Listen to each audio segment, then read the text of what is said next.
correct. I just wanted to see if someone else. That's an interesting one. I haven't gone over that in class. But if you have, so this is a pointer pointing to previously freed memory. There's another one I went over that is dangerous. Yeah? Overwriting the null character. No, so something close to, something using the null is bad. What's up? Dereferencing the null. Dereferencing the null. Yeah, if you dereference null, bad things happen. Don't do that. So,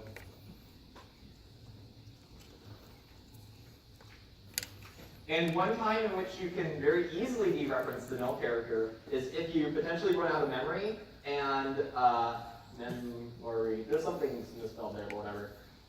Nah, something like that. Anyways, so if you potentially run out of memory, you could potentially dereference null. And the reason why that's the case is because when you run out of memory, or like when malloc or calloc or realloc fails, they return a null value. And then if you try using that null value to go ahead and access some information, then that's when you typically can run into dereferencing null. Alternatively, there's some logical issues you can have that ends up running into dereferencing null.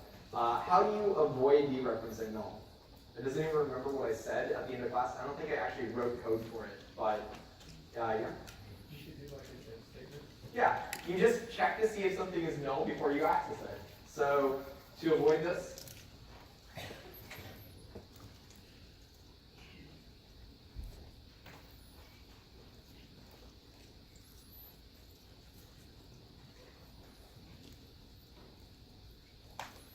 you just check for null before you dereference your memory. And it's really safe to put those in a lot of places, so that's like one really good way to avoid issues. So let's see, in assignment 1, wow, someone already submitted something to that. That's kind of insane. All right, so I'm going to go ahead and link the problem description files, assignment 1, and then there's the PDF. Settings cannot be changed. Whoa, that's crazy. All right, so you should have the document for the homework up there on the assignment. So the link is up now. All right, so let's go ahead and backtrack a little bit more. We'll pretend that our conversation or the last class was a stack. We'll work backwards to it. Does anyone remember what we used to do allocation of memory? That had already been said before, but I want to see if someone else can do it. Say, yeah, let's do you. I'm talking to you. Realloc, calloc, and malloc. All right, cool. And which one did I go over in class? Yeah, I went over malloc, right?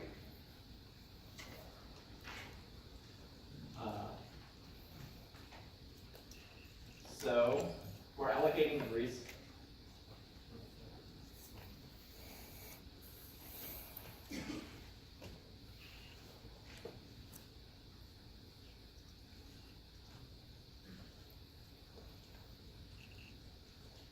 Now, I went over malloc last time.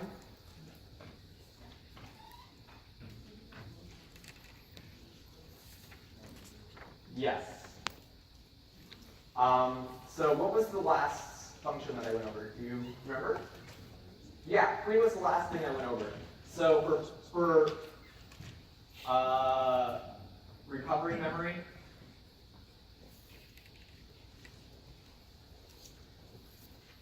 we use free. And so the idea is if we already allocate some memory, we want to go ahead and recover that section of memory back so that we can use it later, and we use the free function.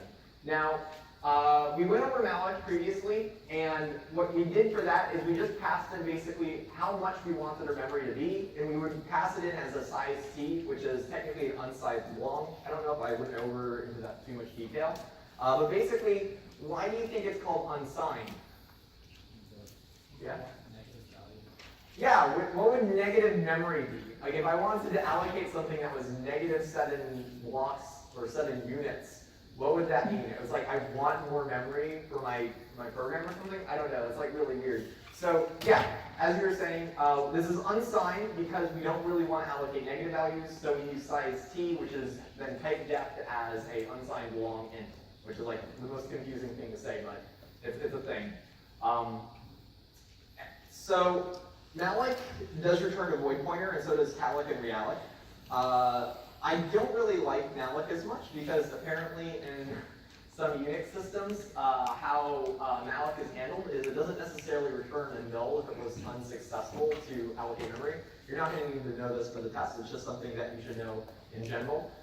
So it's actually safer to use calloc, because what calloc tries to do is it tries to actually assign values to the memory that you're allocating, and if an assignment fails, then the Linux systems will definitely return that there was a null thing. Malloc kind of has some undefined behavior in these systems when you have failed to allocate memory because maybe you're being too big or something. So calloc is safer to use.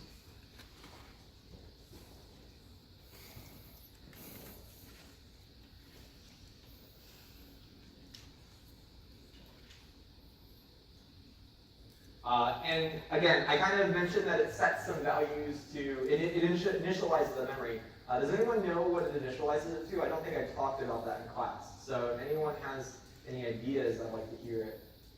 Yeah? To 0, yeah, that's a really good idea, like initializing it to zeros. Initializing it to all ones would probably be a good guess as well, but initializing to zeros is actually the correct answer.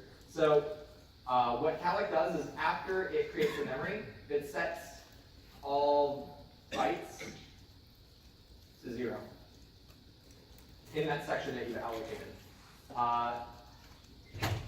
It's a little bit different though as well, because how malloc worked is you pass in one parameter, which is like the number of things you want times the size. How you do the calloc instead is you actually pass in 2 parameters. You pass in basically the number of items you want. And this needs to be of size t. And then this here is going to be basically the size of each item. And so this makes it a little bit more intuitive, in my opinion, for how you do allocation as well. So if I wanted to allocate an integer array with 7 integers, what do you think I would pass in as arguments for those of you that were paying attention last week? Does anyone want to take a guess? So who was that? Hand up? Yeah? Isn't it like 7 for the first, and then the second one is like 7 times like 4, or 7 times 2, or you could do like size of, whatever, depending on the system. Okay, you kind of hit around the point a little bit. Let's go ahead and try it here, and like I'll go ahead and tell you exactly. I just want to see someone else's. Picture for how many you want it in the size of each other. You use the size of whatever item like in. Yeah, so that's a more direct answer. You said it eventually, but I just wanted to make it so that way it was clear. So yeah, how calloc works is we do 7, comma, and then size of int. And so this is all you're going to need to do. I mean, it's probably safe to do the casting thing where you put like parentheses and then int star parentheses. So let's go ahead and do that as well. Safe practices make safe programmers. Something like that, I don't know. So yeah, this is something good to do. And then what do you think all of these integers are going to be then?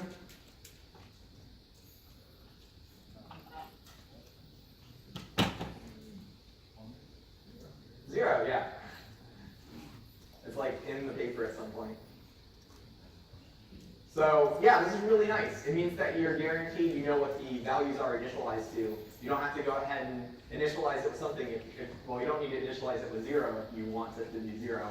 That's done for you. If you want it to be initialized to 1 though, you're going to have problems. So yeah, make sure that you pay attention to what you're doing initialization with, because otherwise that will create issues. This is something I kind of mentioned before, that some people really like using this calloc thing because it's like, oh, I don't need to initialize my strings. But again, you really should be, if you want to make sure that the string is empty, you should be using the null terminator character, not just assuming that the first value is 0 is null terminating it. Yeah? If the calloc is generally safer and it initializes an array like malloc does, why would we ever use malloc? Malloc is a little bit lighter. It requires, I would say, less overhead. So if you need only one of something, it's kind of silly to go ahead and say, 1 comma size of whatever the thing you need. You can go ahead and just use the malloc.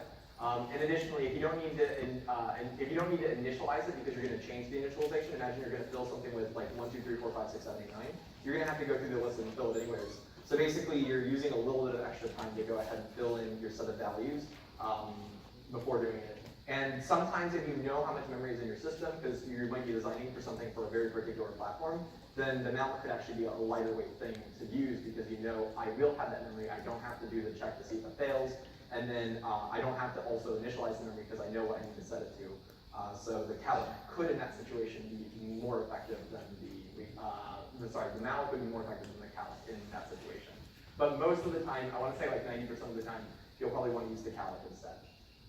Does that answer your question? Yeah. All right, cool. Any other questions? Yeah. Why did you not want to call initializing the values to 0 overhead? It is an overhead. It's just I don't know if everyone would know what I would mean when I say overhead. Actually, who here knows what I mean when I say overhead? Raise your hand if you don't know what I mean, because that's a better question. Yeah, so that's probably the reason why. Sorry, guys. Yeah, so if there is like some cost you incur, we normally refer to that as a type of overhead. But that's not, I mean, we'll hopefully know that by the end of this course, but I don't expect you to know it right this instant. Okay, this is really nice, and that's great. But the issue is, let's say I have these 7 integers, and then for some reason I decide I want to add like 3 more integers to this. What can I go about doing? So maybe I have like x is equal to this int star calloc 7 comma size of int, and I want this to be 10, and that means I could probably just do x is equal to int star calloc comma 10 comma size of int, and I should be good, right? No problem with this? Well, there is a problem with this. Does anyone want to take a guess as to what's going on? What all the issues are with this? So we'll do you, because I saw you first. If you already stored something in it, that's gonna wipe out what you previously stored. Yeah, so this is a reference. I have a reference to x at this point. You can imagine that this, pictorially, I like pictures, if I can spell it. So picture-wise, I have this set of memory here, and there's 7 values in it. I will. And then maybe between these 2 steps here, I filled it with something. Maybe this is like 8, 6, 7, 5. I can't, dyslexia. All right. All right. So maybe I have something like this in my array, and then I go ahead and do this little doodad here, line, we'll call this beta. So then in beta, x was pointing to this, we scrap that, x is now pointing to this thing, and now everything is 0.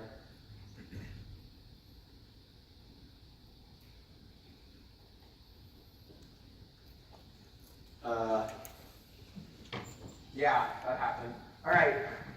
So do you see what's potentially an issue here? So as he mentioned, I lost all my memory, which is not fun. I don't really have a way of recovering that because I didn't create any other reference to that memory. And because I don't have a reference to that memory, it's gone forever.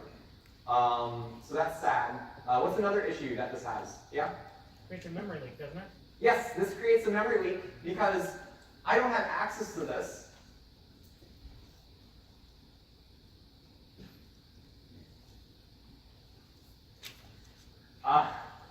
This is not accessible, and because it's not accessible, the memory manager is going to be like, hey, this section of memory here is not allowed to be touched. My program is using it. And it didn't get the memo that x is actually not that value anymore. So yeah, so not only do we lose the information, but we also create a leak. So we're kind of hit by both sides, because 1, this is logically wrong, and 2, this is going to go ahead and create actual issues with how the memory is being handled later down the road. Not right now, not immediately. So what can we do to fix this? Yeah? We can free it. But hypothetically, I want to have this information before I free it. We can use the reality, which is something I haven't gone over yet. I cheated. Alternatively, you could allocate memory to a temporary value, copy them all over, and then free your old memory, and then set your value for the new thing. But that takes a long time, so that might not be the best thing to do. But yeah, realloc is a little bit better.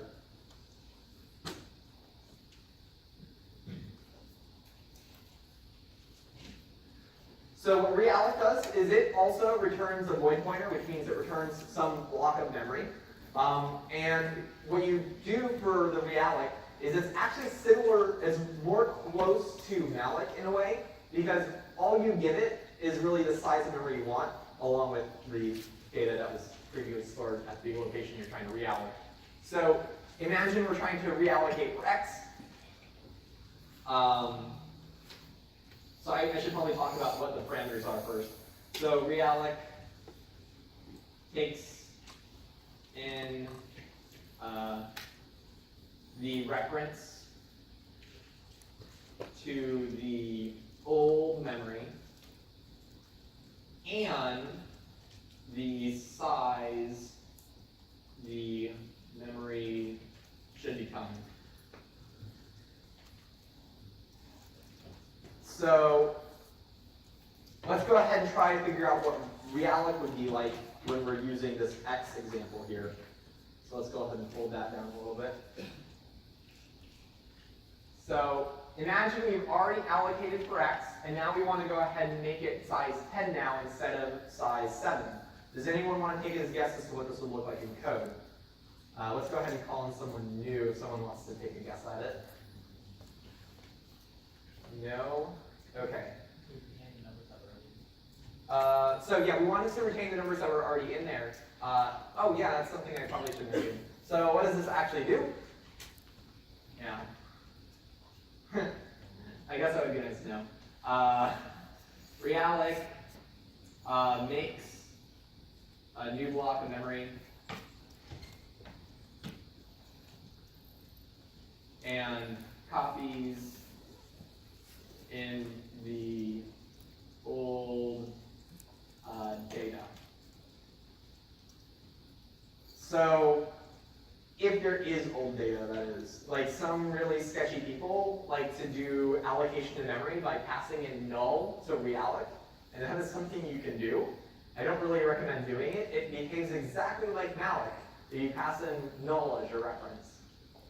That's not something I'm going to test on because I think it's pointless information, but it's something that you might need to know for the foundation exam, so I guess you should probably write it down at some point. But anyways, so realloc will try to actually, there's a lot of caveats for realloc, which is why I don't really like talking about it. If you can make new memory at that location, it will try to do so. So if at where x is at, it can just extend the memory at that spot, it will try to do so, and that will make it so you don't actually need to copy any memory over. If it's not able to do so, what realloc will do is it will actually find a new spot in memory, it will go ahead and designate that place for the old memory. It will go ahead and then do a mend copy from the old spot to this new spot, and then after doing so, it will remove the old memory, and then you'll have this new set of memory returned.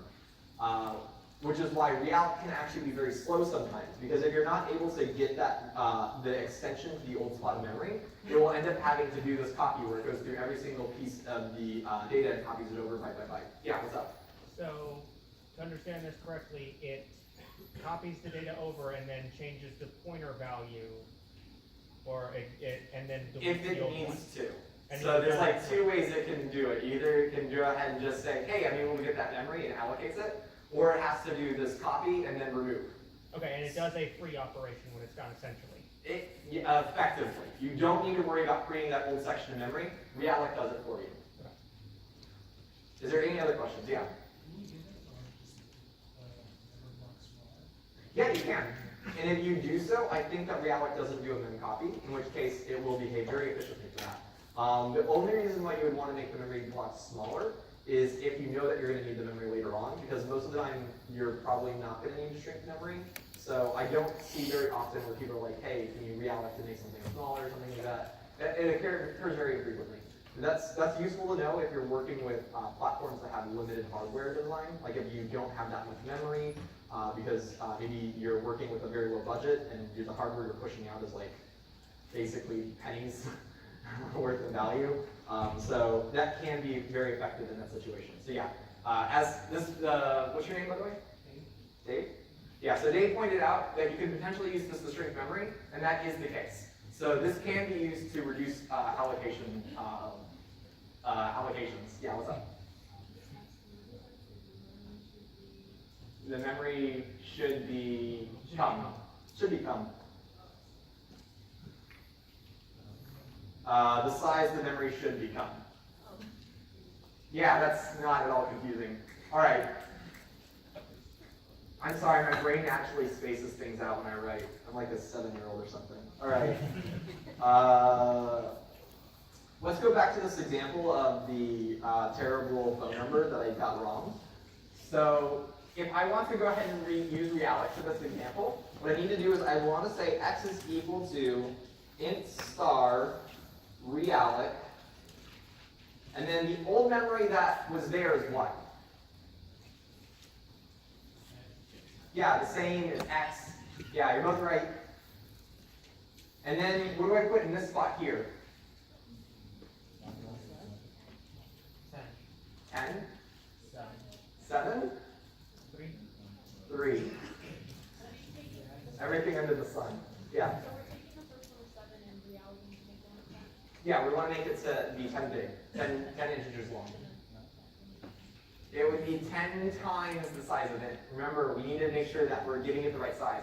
Because integers, I think, are naturally, like, these are measured in bytes, if I'm not mistaken. And integers, I think, in most systems are like 4 bytes long. And so what you want to do is you would want to go ahead and multiply by 10 by 4 if you knew that that's how big it is. But since we're not sure, because depending on what environment you're in and what system you're in, that can be different, you would always want to use the size up. So you want to do 10 times the size of int. Just like as a rule of thumb, you pretty much always want to have this somewhere inside your allocation. Always. In the free, this is not necessary. In free, you only pass in the reference.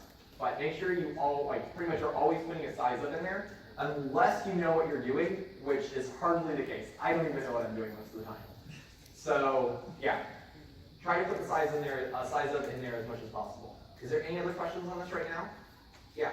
Why does realloc combine the two parameters from the other one? Now we want to combine like 4 realloc? So malloc and realloc are very similar to each other because what they're doing is that you have to multiply your value because you need to basically say the size of the block you want to allocate. Realloc is really fancy and they're like, hey, what I'm going to do is I'm going to go ahead and allocate a number of spots equal to the size of the thing you want. So it does kind of the multiplication for you. I don't know why. Yeah, it's confusing to me.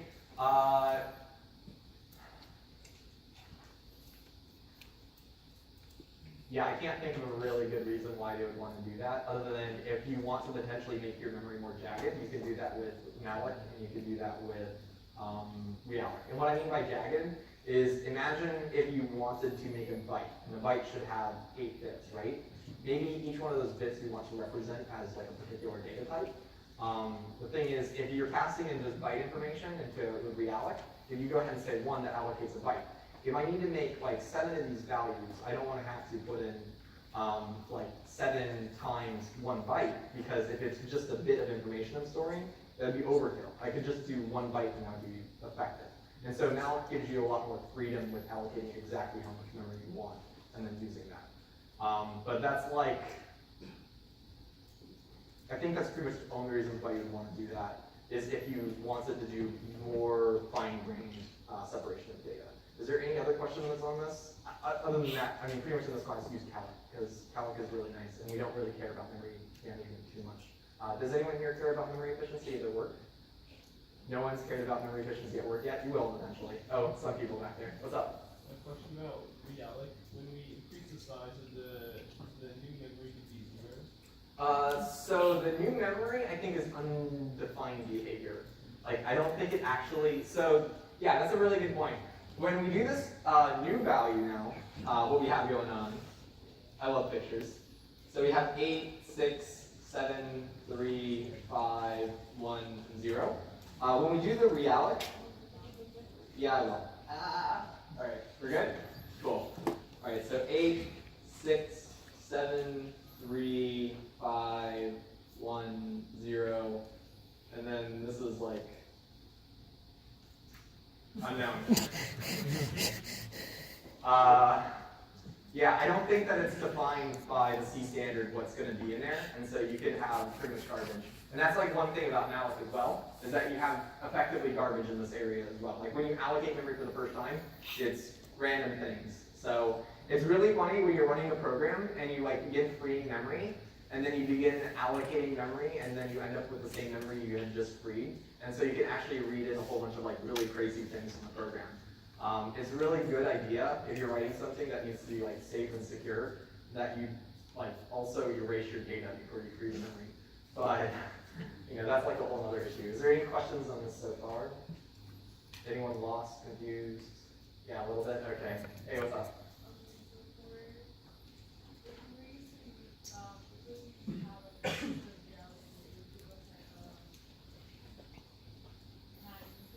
So if we use the calloc instead of realloc, this memory here would not be the memory we're getting. We would get all zeros initially. It's how this example worked here. We had all zeros as a value. And so let's go ahead and do calloc to go ahead and reallocate this memory, because it is possible to do so. And I don't want people to feel like they have to use realloc if they don't want to. I don't like using realloc, so I'm going to show you what I do instead. I'm not a dictator. All right, let's do this. So hypothetically, what you want your initial thing to be, hopefully you guys can see this. So we want 10 of these values, well, initially, sorry, it's 7 of these values. Size of int is how many of them we're going to have, or the size of them. And this is all good. And suppose we initialize it in here. We fill with 8, 6, 7, 3, 5, 1, 0. So now, what we want to do is we want to use calloc again, but we don't want to have to erase our memory and potentially have memory leaks at the same time. So what we can do is we can go ahead and say int star temp here, and then temp is equal to int star calloc 10 comma size of int. And now there is technically the memset operation thing you can use. I don't really like using memset, so I'm going to show you what I do instead, because I think that going over already with all this allocation stuff is probably hard enough as a CS1, freshman type thing. So instead what you do is this. For I equals 0, I is less than however big your first value was, it was 7 in our case, I plus plus. And what you can do is say temp of I is equal to x of I. And now down here, you free x. And that will get rid of this old memory here, because this is what x is currently pointing to. And this is what temp is technically pointing to.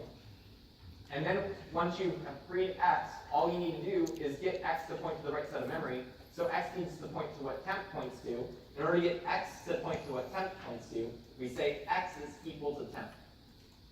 And so now they both point to the same thing, and they're pointing to the correct thing as well. Technically, in between this step here, x is still technically a dangling pointer. And you might even be tempted to say x is equal to null. If you did that, that would be really cool. That's awesome. But then you really would be kind of wasting a step, because you'd be saying x is equal to null, x is equal to temp. It's like a little bit silly to do. It's like filling a pot with water, and then before putting it on the stove, putting it in the fridge, and then taking it out of the fridge and putting it on the stove immediately afterwards. It's like, why did you do that? It's like, I don't know, I've always done it that way. You guys don't do that? Boiling chilled water is amazing. All right. It's not actually, it's a waste of time. All right, is there any questions on this? I'll do like an example probably in code. What's up? Did you say I less than 7? I didn't say I less than 7. That looks like I less than greater than, doesn't it? Yeah. All right, here, we'll do this. We'll fix everything. Because you only had 7 numbers? Yeah, initially it had 7 numbers, but then I wanted to get 10 of them, so that's why I did the realloc thing. I didn't actually realloc, I used calloc. But you can see that this is a lot of extra step, and so some people might want to save memory by using the realloc. In which case, if you want to use realloc, that's fine, go ahead and do so. Just make sure that you're managing that memory properly. Yeah? So would we have to initialize, so we always have to initialize the memory first before we use the calc? You really should initialize memory first, because if you're not initializing memory, assuming you're not using calc. If you're not using calc, you should initialize memory first. Because calc is the only one that initializes your memory, otherwise it's just garbage, whatever was in there. And so that can be really crazy stuff, which could potentially be bad if you start using it and expect something nice. Yeah, there's a question there. What's the benefit of doing all this over just using realloc? You have your memory initialized at the very end of your array. Yeah, there's not. So, one issue I mentioned earlier is that in some systems, the malloc doesn't behave as well as the calloc does. Realloc has a very similar behavior to malloc. And so if you want to make sure that this is safe in a lot of systems, you could use the calloc.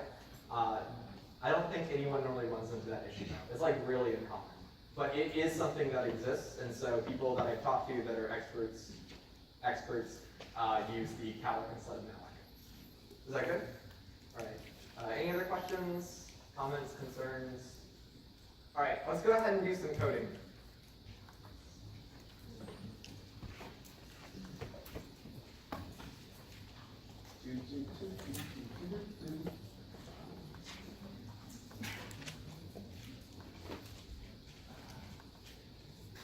Let's open PowerShell first. I'm just setting up some things. You don't have to worry too much about it. Oh my god, that's crazy. I forgot that I made my...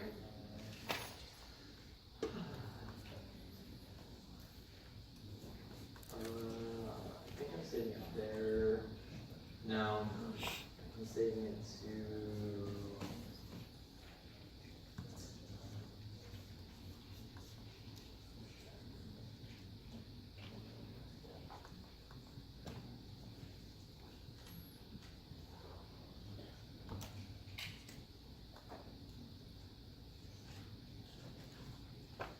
Alright, and then it's in code. Let's see. Was that mine? I don't think that was mine. Alright. Alright, cool. So let's switch over to a different view now.